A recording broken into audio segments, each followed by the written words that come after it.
वो भी तेजवान वीरजवान तपस्वी था। वो अपने साथियों के साथ सरोवर के किनारे खेल रहा था। आया, उसने देखा कि मेरे पिता के गले में किसी ने सर्प डाल दिया है, वो भी मरा हुआ, इनको अशुद्ध कर दिया, जबकि ये तपस्या में है, ध्यानावस्था में। आओ देखा ना ताओ देखा, हाथ में दाहिने कमंडल से पिता के कमंडल से जल लिया और यूं हाथ उठा के कहा कि मैं श्रृंगी ऋषि, आत्मक समीक ऋषि, मैं श्राप देता हूं जिसने मेरे पिता के गले में मरा हुआ सर्प डाला है, उसको आज से 7वें दिन तक चकनाग डस लेगा और उसकी भी मृत्यु हो जाएगा।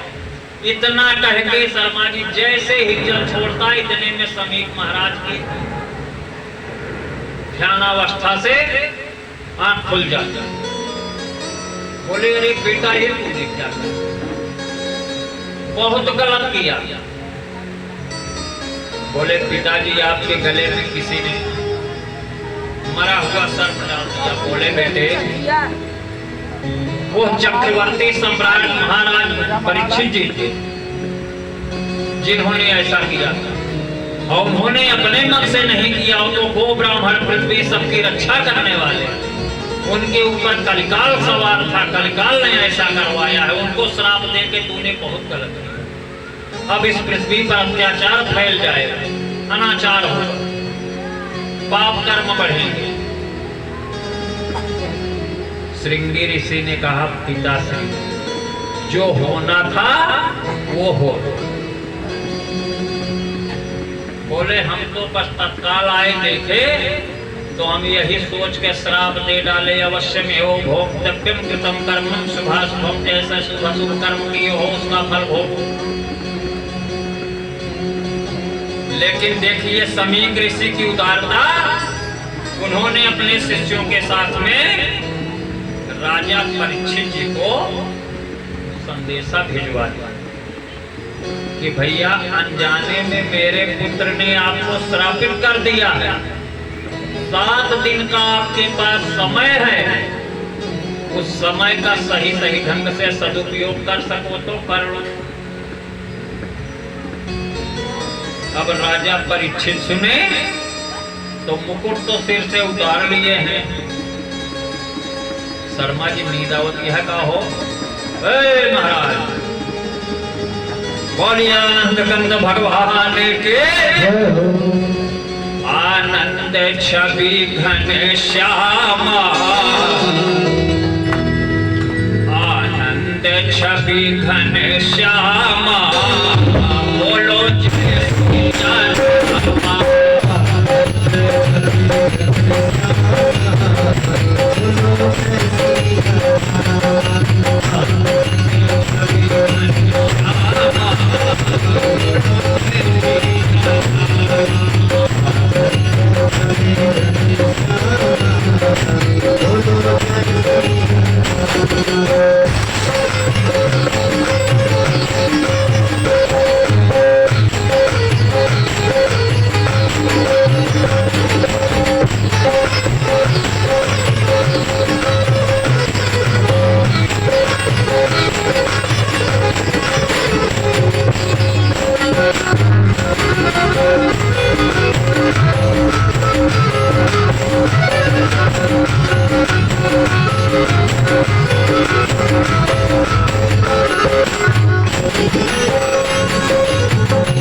शर्मा जी, बड़े सौभाग्य का विषय है, आपने 60 वर्ष तक भारत सरकार की सेवा किया।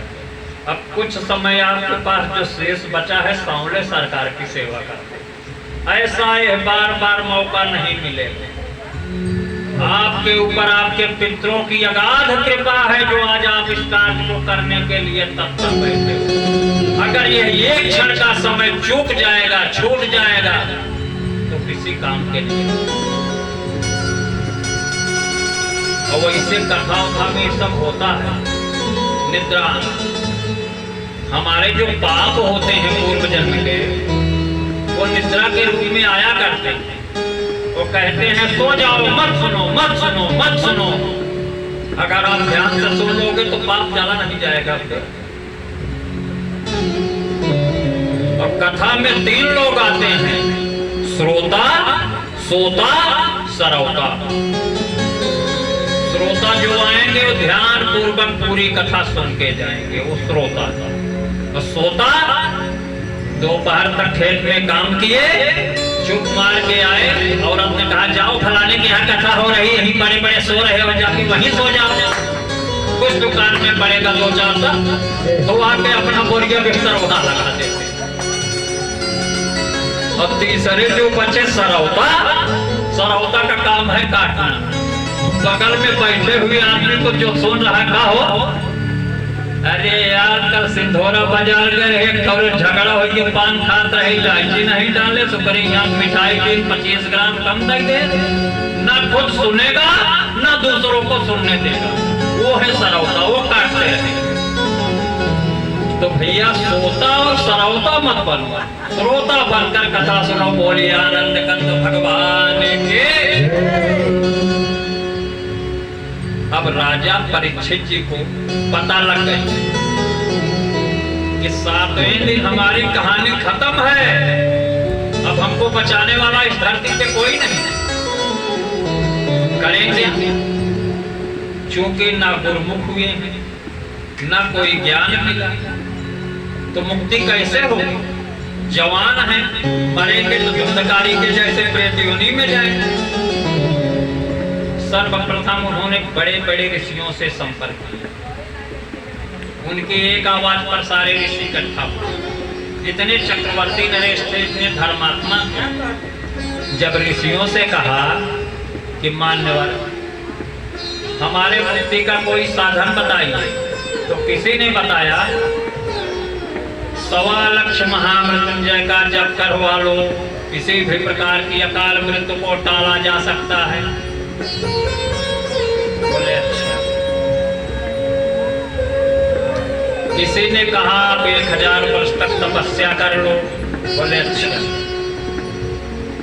किसी ने कहा गायत्री का अनुष्ठान करवा लो 24 दिन का। बोले अच्छा। जब सब बता लिए उपाय तो उन्होंने कहा मेरी भी सुनोगे कि अपनी ही बताते जाओगे? बोले आप भी कह दीजिए महाराज। बोले मेरे पास समय है सिर्फ 7 दिन का, आज के 7वें दिन हमें मरना है। अब इस 7 दिन में मुक्ति का कोई साधन हो तो बताओ। सारे लोग हाथ खड़े कर दिए, बोले राधे राधे। 7 दिन में तो किसी के पास उपाय ही नहीं। जो उपाय है सब महीने, 6 महीने, 1000 वर्ष, 100 वर्ष, 300 वर्ष वाले। तो बोले महाराज क्या हम इसी प्रकार से अकाल मृत्यु मर जाए? आप लोग क्या चाहते हैं? सारे ऋषियों को बड़ा दुख दिया। बोले आप जैसे चक्रवर्ती नरेश को हम लोग इस प्रकार से नहीं मरने देंगे। बोले फिर? बोले हम आपके निमित्त कुछ सोचते हैं। और जब सारे लोगों ने सोचा तो परिणाम क्या निकल कर आया कि यदि महात्मा सुखदेव मुनि यहाँ आ जाएं तो इनका कार्य हो सकता है। इतना चर्चा कर ही रहे थे कि सुखदेव मुनि वहां प्रकट हो जाते हैं। बोलिए सुखदेव भगवान के।